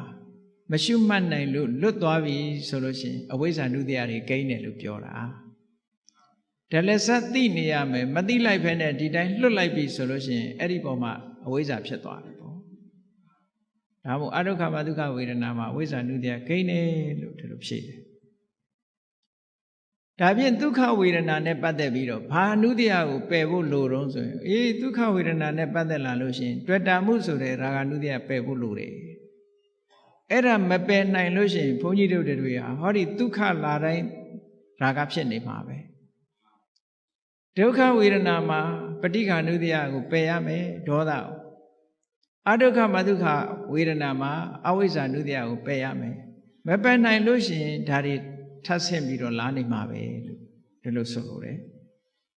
အဲ့ဒါတွေကိုမေးခွန်းတွေကိုမေးလိုက်တာအဲ့လိုဖြေတယ်အဲ့တော့နောက်တစ်ခုထပ်ပြီးတော့မေးတယ်ဒုက္ခတိုင်းမှာရာဂနုတ္တယပယ်ဖို့လိုသလားတဲ့ဒုက္ခဆိုတာကအမတန်မှကျယ်ပြန့်နေနော်ရာဂဖြစ်တဲ့ဒုက္ခရှိတယ်လို့ရာဂမဖြစ်တဲ့ဒုက္ခရှိသေးတယ်ကာမဂုဏ်အာယုန်တွေကိုအကြောင်းပြုပြီးစိတ်ထဲမှာကျဉ်တ်နေတာကြတော့ရာဂမဖြစ်ပေဘူးလားဖြစ်တယ်အဲ့ဒါလို့မဟုတ်ဘဲနဲ့ဇန်ချမ်းသာတစ်ခုကိုရပြီးတော့တမာတိစွမ်းအားနဲ့ထို့ပေါ်မှာစိတ်ကျဉ်တ်နေတာကြတော့ခုနရာဂမဖြစ်ဘူးသူကနော်အဲ့ဒါလို့ဆိုတယ်အဲ့တော့ဒုက္ခမှာရာဂနုတ္တယပယ်တယ်ဆိုတော့ဒုက္ခတိုင်းမှာပယ်ရမှာလားဆိုတော့မဟုတ်ဘူးတခါဒုက္ခဝေဒနာတိုင်းမှာပဋိက္ခနုတ္တယပယ်ရမှာလားဆိုဒုက္ခဖြစ်တိုင်းပဋိက္ခနုတ္တယဖြစ်တာမဟုတ်ဘူးပေါ့အဲ့ဒါကြတော့ဒုက္ခတိုင်းမှာလည်းပဋိက္ခနုတ္တယပယ်ရမှာမဟုတ်ဘူးအဒုက္ခမဒုက္ခဝေဒနာတိုင်းမှာလည်းပဲအဝိဇ္ဇာနုတ္တယကိုပယ်ရမှာမဟုတ်ဘူးသူ့နေရာနဲ့သူပေါ့အဆင့်ဆင့်ရှိတယ်လို့ဒီလိုဖြေတယ်ကဲနောက်မေးတယ်ဒုက္ခရဲ့ဆန့်ကျင်ဘက်ကဘာလဲတဲ့သူမေးတယ်ဒီမေးခွန်းတော့ဖြေနိုင်တော့ပါတယ်เนาะတရားနာတယ်ဒုက္ခရဲ့ဆန့်ကျင်ဘက်ကဒုက္ခပေါ့ဟုတ်ကဲ့ဒုက္ခရဲ့ဆန့်ကျင်ဘက်ကဒုက္ခနောက်ဒုက္ခရဲ့ဆန့်ကျင်ဘက်ကဘာလဲလို့မေးတယ်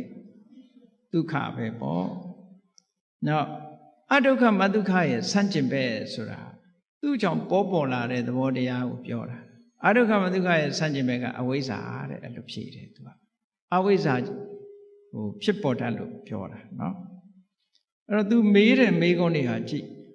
မေးလာလိုက်တာအဲ့ဒီအဆင့်ရောက်တော့နောက်နံပါတ်48အနေနဲ့ तू မေးတယ်အဝိဇ္ဇာလို့ဖြေလိုက်တော့ तू အဲ့ဒါကိုကောက်ပြီးတော့မေးတယ်အဝိဇ္ဇာရဲ့ဆန့်ကျင်ဘက်ကဘာတော့လဲဆိုတော့ဝိဇ္ဇာပေါ့အဝိဇ္ဇာဆိုတာမောဟရဲ့ဆန့်ကျင်ဘက်ကအသိဉာဏ်ပဲဆန့်ကျင်ဖယ်ရှားနိုင်တဲ့သဘာဝတရားသည်ဝိဇ္ဇာဖြစ်တယ်လို့တခါဝိဇ္ဇာလို့ဆိုလိုက်တာနဲ့သူကြည့်ရတာတော့ဘုန်းကြီးကဒီတခါကြီးမေးစရာကုန်းနေပြီနဲ့တူတယ်ကုန်းနေတော့သူကအစွန်းထွက်တာလေးတွေကိုင်ပြီးရှောက်မေးနေတာနော်သူကခုနအခက်ခဲတဲ့និရောဓသမဘတ်နဲ့ပတ်သက်တဲ့မေးခွန်းတွေသူမေးပြီးပြီမေးသွားတဲ့အခါမှာနောက်ပိုင်းမှာသူအစွန်းထွက်တာလေးတွေလိုက်ပြီးတော့မေးတာအခုလဲအဝိဇ္ဇာလို့ပြောလိုက်တာနဲ့သူအဝိဇ္ဇာရဲ့ဆန့်ကျင်ဘက်ကဘာတော့ဆိုဝိဇ္ဇာတခါဝိဇ္ဇာလို့ဖြေလိုက်တဲ့အခါကျဝိဇ္ဇာရဲ့ဆန့်ကျင်ဘက်ကဘာတော့တခါလာဝိဇ္ဇာနဲ့ရှင်ဘက်ရှင်တွဲပြီးတော့လာတဲ့အရာဘာလဲလို့မေးတဲ့အခါကျတော့ဓမ္မဒိဋ္ဌာထေရီမကဖြေတယ်ဝိဇ္ဇာနဲ့ရှင်တွဲလာတဲ့အရာကတော့ဝိမု ക്തി လို့ခေါ်တယ်ဝိဇ္ဇာဆိုတာမဲ့ဉဏ်ကိုပြောတာဝိမု ക്തി ဆိုတာလွတ်မြောက်မှုဖို့ကိုပြောတာအဲ့ဒီသဘောကိုဖြုတ်တယ်ဒါဖြင့်ဝိမု ക്തി နဲ့ရှင်တွဲလာတာကြတော့ဘာတော့လို့မေးတဲ့အခါကျဝိမု ക്തി နဲ့ရှင်တွဲလာတာကြတော့နိဗ္ဗာန်ပဲပေါ့ဖို့နဲ့ရှင်တွဲလာတာနိဗ္ဗာန်ပဲအဲ့ဒီထိအောင်မေးခွန်းပေါင်း90ပြည့်သွားပြီသူမေးတာနောက်ဆုံးသူတခုမေးခွန်းတခုထပ်မေးလိုက်တယ်နိဗ္ဗာန်နဲ့နိဗ္ဗာန်ရဲ့ဒီရှင်ဘက်ကဘာတော့လို့မေးတာ52နှစ်တခုမြောက်မေးခွန်းကြတော့နိဗ္ဗာန်ရဲ့ရှင်ဘက်ပฏิဘာဂဆိုတဲ့အသုံးနဲ့မေးတယ်နိဗ္ဗာန်ရဲ့ရှင်ဘက်သဘာဝတရားဘာလဲလို့ဆိုတော့နိဗ္ဗာန်မှာနိဗ္ဗာန်အထက်ရှိနိုင်မှာအောင်မလားအဲ့ဒီမှာဘိက္ခုနီမကပြောတယ် တကားကြီးတဲ့မေကွန်းကိုအဆုံးကိုမတတ်နိုင်ဘူးတဲ့လွန်သွားပြီတဲ့မေးတာတွေကတဲ့အဲ့ဒီချိန်မှာသူ့ကိုသတိပေးတယ်နော်တကားကြီးကပြဿနာကိုအဆုံးမတတ်နိုင်ဘူးတဲ့တကားကြီးမေးတဲ့မေကွန်းကမေးဖို့ရနယ်လွန်သွားပြီတဲ့ဘာဖြစ်လို့တော့ဆိုတော့မြတ်စွာဘုရားရဲ့သာသနာတော်မှာအဆုံးသတ်ဟာနိဗ္ဗာန်ပဲနိဗ္ဗာန်အထက်မေးစရာမရှိတော့ဘူးဆိုပြီးတော့ဓမ္မဒိဋ္ဌာဘာပြောတော့ဆိုရင်မကျေနပ်လို့ရှိရင်မြတ်စွာဘုရားသွားမေးတဲ့ဒီမေးခွန်းတွေကိုဘုရားမေးဘုရားဖြေတဲ့အတိုင်းမှတ်ပါတဲ့နော်မေးကျင်တပတ်ဆိုရင်ဒီမေးခွန်းတွေအကုန်လုံးမြတ်စွာဘုရားကိုသွားမေးပါအောင်တဲ့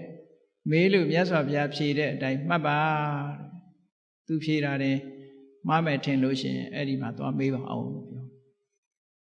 တခါကြီးကသဘောတွေကြပြီးတော့ဓမ္မဒိဋ္ဌာထေရီမရဲ့ဒီဓမ္မဉာဏ်ဓမ္မအရေးချင်းတွေကိုသူအကဲခတ်လို့ရသွားပြီပေါ့ရသွားသည့်အတွက်ကြောင့်ခြေနဲ့အာရတာရုခေါ်ပြီးတော့အဲ့ဒီနေရာကနေသူထပြန်သွားတယ်ပြန်သွားပြီးတော့မြတ်စွာဘုရားရှိသွားမြတ်စွာဘုရားရှိမောက်ရောက်တဲ့အခါကျတော့ဓမ္မဒိဋ္ဌာထေရီမနဲ့တွေ့ခဲ့တဲ့အကြောင်းဓမ္မဒိဋ္ဌာထေရီမကိုသူတို့မေးခွန်းတွေမေးလို့ဖြေတဲ့အကြောင်းတွေကိုဘုရားကိုအကုန်ပြန်လျှောက်တဲ့အခါကျတော့မြတ်စွာဘုရားကဘာပြောတော့ဆိုအေးဓမ္မဒိဋ္ဌာသိဉာဏ်ကောင်းတာပဲသိပညာရှိတာပဲငါမေးလေဒီမေးခွန်းတွေဒီတိုင်းပဲဖြေမှာပဲအဲ့တော့သူဖြေတဲ့အတိုင်းသာမှတ်ပြီတော့လို့မြတ်စွာဘုရားကအဆုံးဖြတ်ပေးလိုက်တာဟုတ်ကဲ့အဲ့ဒီသုတ်တန်ကိုဘုန်းကြီးတို့တရားချက်ခင်သူတော်စင်ပြိဿတ်တို့ဖတ်ချင်တဲ့ပါဆိုလို့ရှိရင်နော်မေဇိမပဏ္ဏတပါဠိတော်မှာသုလဝေဒန္တသုတ်ဆိုတာရှိတယ်မေဇိမနိကေမှာသုလဝေဒန္တသုတ်ဆိုတာရှိတယ်အဲ့ဒီသုလဝေဒန္တသုတ်ကိုဖတ်ကြည့်မယ်ဆိုလို့ရှိရင်အခုမေးခွန်းနဲ့အဖြေတွေတွေ့ပါလိမ့်မယ်အားလုံး50နဲ့တစ်မျိုးနောက်ဆုံးမေးခွန်းကိုတော့လွန်သွားပြီဆိုပြီးတော့အဖြေမပေးတော့နော်အေးဒါကြောင့်မို့လို့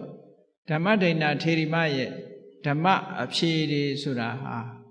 သုလဝေဒန္တသုတ်မှာမှတ်တမ်းတင်ထားတာဖြစ်သည့်အတွက်ကြောင့်အရိယာသူတော်စင်တို့ရဲ့အမြင်ဟာဓမ္မနဲ့ပတ်သက်တဲ့အမြင်တွေဟာသောတာပန်ပုဂ္ဂိုလ်ရဲ့အဆင့်သဂရဂံပုဂ္ဂိုလ်အဆင့်အနာဂံပုဂ္ဂိုလ်အဆင့်ဒီအမြင်တွေဟာအမတန်မှထူးခြားတဲ့အမြင်တွေရှိတဲ့အကြောင်းဒီအကြောင်းတွေကိုဓမ္မဆွေးနွေးမေးမြန်းခြင်းဖြင့်ပုဂ္ဂိုလ်တယောက်ရဲ့အရေးချင်းကိုသိနိုင်တယ်တဲ့တာကိစ္ဆာယပညာဝေရိတပါဆွေးနွေးလေ့လာခြင်းဖြင့်သာလေပုဂ္ဂိုလ်တယောက်ရဲ့ပညာအရေးချင်းကိုသိနိုင်တယ်ဆိုတဲ့အတိုင်းဝိသခာဆိုတဲ့ဥပဒကကြီးကဓမ္မဒိဋ္ဌာဆိုတဲ့ဘိက္ခုနီရဲ့ပညာအရေးချင်းတွေကိုသိဖို့ရာအတွက်ရရှိထားတဲ့တရားဓမ္မအနေအထားတွေကိုသိရှိဖို့အတွက်ဓမ္မမေခွန်းပေါင်း52ပုဒ်50နဲ့မေခွန်းတစ်ပုဒ်မေခွန်း52ပုဒ်မေးတာအဲ့ဒီမေခွန်းတွေကိုမဆိုင်မတွက်ဓမ္မဒိဋ္ဌိထေရီမကဖြေဆိုခဲ့တယ်ဒီလိုဖြေဆိုနိုင်တာဟာဘဝမှာပါရမီတွေကိုဖြည့်ကျင့်ပြီးတော့တရားဓမ္မတွေကိုလေ့လာလိုက်စားပြီးကျင့်ကြံကြိုးကိုအထုတ်ခြင်းကြောင့်ဖြစ်တယ်ဒါကြောင့်မို့ဘုန်းကြီးတို့တွေလည်းတရားဓမ္မကိုနာယူသင်ကြားပြီးတော့လေ့လာကြမယ်ကျင့်သုံးကြမယ်လိုက်နာကြမယ်ဆိုလို့ရှိရင်ဒီလိုဉာဏ်ရည်ဉာဏ်သွေးတွေရပြီးတော့နောက်ဆုံးဓမ္မဒိဋ္ဌာထေရီမတို့မျက်မှောက်ပြုသွားတဲ့နိဗ္ဗာန်ချမ်းသာကိုကိုယ်စီကိုယ်ငှမျက်မှောက်ပြုကြရမှာဖြစ်တယ်လို့ယုံကြည်ပြီးတရားဓမ္မကိုကျင့်ကြံကြိုးကိုအထုတ်နိုင်ကြပါစေကုန်သတည်း